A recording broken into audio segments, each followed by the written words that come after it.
Et si une désinformation pouvait causer la perte d'un État, d'un individu ou faire perdre des milliards de dollars à une entreprise à partir d'une simple usurpation sur Twitter?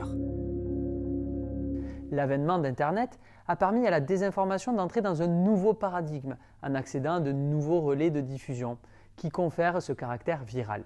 De quoi offrir de belles opportunités aux désinformateurs. Justement, nous allons aujourd'hui nous intéresser à leur motivation et tâcher de comprendre les conséquences de la désinformation à travers des exemples qui ont marqué notre époque. Alors, avant tout et pour comprendre, voilà ce qu'il faut savoir.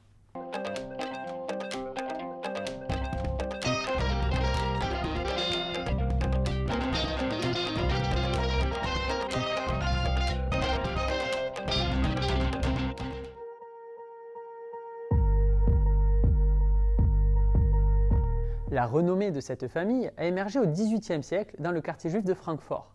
Meyer Amschel eut la chance d'en sortir pour étudier le numérisme avant de devenir marchand, puis d'ouvrir sa banque pour devenir gestionnaire de la fortune de Guillaume Ier, prince électeur de Hesse. Il placera ensuite ses 5 fils dans 5 capitales européennes, Londres, Paris, Vienne, Naples et Francfort, pour développer l'affaire familiale. L'Europe était alors en guerre quasi permanente et les ambitions de Napoléon menaçaient les grandes couronnes européennes. Pour les Rothschild, cette période constitua une belle opportunité de s'enrichir en participant au financement des coalitions opposées à Napoléon. De là va naître une intox encore largement diffusée aujourd'hui qui s'appuie sur un élément véridique, la puissance du réseau d'information de la famille Rothschild. L'histoire voudrait que Nathan Rothschild, l'un des 5 fils de Mayer, ait vendu ses actions à la bourse de Londres au lendemain de la bataille de Waterloo. Cela a laissé croire à une défaite des Anglais et a fait chuter l'intégralité des valeurs.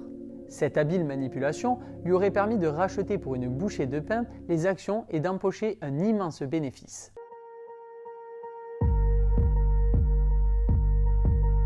Les désinformations émanent rarement d'individus isolés, même si certains y trouvent leur compte, comme nous le verrons un peu plus tard dans cette vidéo. Dans les faits, la création et la diffusion de fausses nouvelles sont souvent le fait de groupes d'acteurs malveillants qui cherchent à diffuser une idéologie ou à générer des profits. Dans certains cas, ils peuvent être parrainés par un État qui cherche lui à répandre son dogme ou à nuire à un autre pays. Andrus Ansip, qui est l'ancien vice-président de la Commission européenne, a affirmé que la Russie dépensait au moins 1,1 milliard d'euros par an dans des médias qui servent l'idéologie pro-Kremlin en créant de fausses informations. Ces financements de la désinformation se traduisent très concrètement sur le terrain, comme au Sahel en Afrique, qui est gangréné par les groupes terroristes. C'est pour lutter contre eux que l'opération Serval au Mali puis Barkhane dans l'ensemble de la région à partir de 2014 ont été déployés. Perçue comme légitime et bien accueillie à son commencement, l'opération Barkhane a progressivement provoqué des critiques dans les sociétés africaines où les forces militaires françaises étaient déployées. Si l'objet de cette vidéo n'est pas d'analyser les raisons de ces critiques, il est reproché à la France de n'être présente que pour servir ses intérêts nationaux sans se préoccuper de ceux des pays africains, comme à l'époque de la France-Afrique, et d'être incapable d'empêcher les nombreuses attaques terroristes dans la région. Une dégradation des relations qui s'est accélérée à partir de mai 2021 avec le renversement par un coup d'État militaire du président malien Boubacar Keïta, favorable à la présence des troupes françaises. En janvier 2022, c'est le président burkinabé qui est renversé par des militaires, 2 mois après une attaque terroriste qui avait provoqué la mort de 53 militaires et de 4 civils, entraînant des manifestations et des mutineries. Dans le même temps, la Russie saisit l'opportunité de s'imposer sur le continent africain. Pour cela, point d'engagement officiel du Kremlin.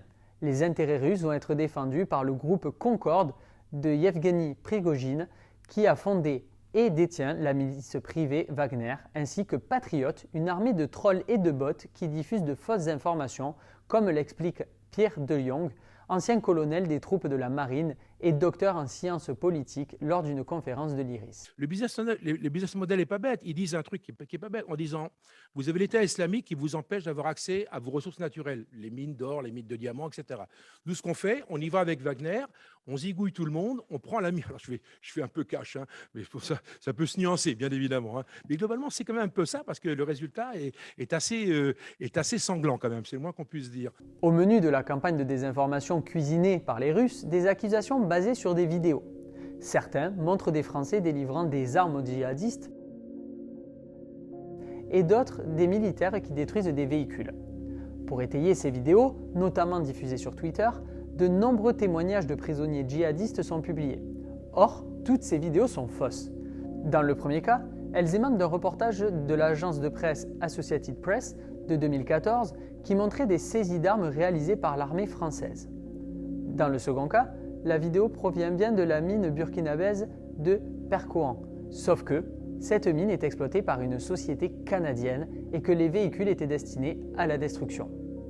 D'autres publications faisaient état d'un soutien massif de la Russie salué par les auteurs de ces posts, sauf que toutes ces photos étaient d'archives et provenaient parfois même de sites de l'ONU. Mais pire encore, en avril 2022, l'armée française est accusée d'avoir commis des crimes de guerre à Gossi, au Mali. Sur les réseaux sociaux, circulaient des vidéos montrant un charnier et leur description pointait la responsabilité de la France. Face à ces accusations, l'armée française s'est exprimée d'une manière assez inédite en publiant des vidéos de surveillance aérienne. Grâce à ces dernières, il est possible de voir que des soldats sont en réalité de la milice Wagner, notamment grâce à l'identification des véhicules au sol et qu'ils opèrent alors même que les Français ne sont plus sur zone. La politique de désinformation menée par la Russie au Sahel démontre que les intérêts géopolitiques sont étroitement liés aux intérêts économiques. Par cette opération, la Russie légitimise son intervention et établit des contrats pour l'exploitation de ressources lui assurant des revenus conséquents.